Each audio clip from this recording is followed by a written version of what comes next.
اعوذ باللہ من الشیطان الرجیم بسم اللہ الرحمن الرحیم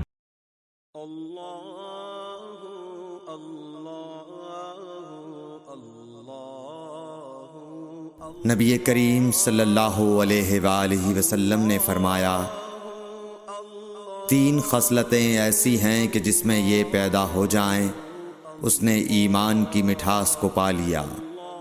اول یہ کہ اللہ اور اس کا رسول اس کے نزدیک سب سے زیادہ محبوب بن جائیں۔ دوسرے یہ کہ وہ کسی انسان سے محض اللہ کی رضا کے لیے محبت رکھے۔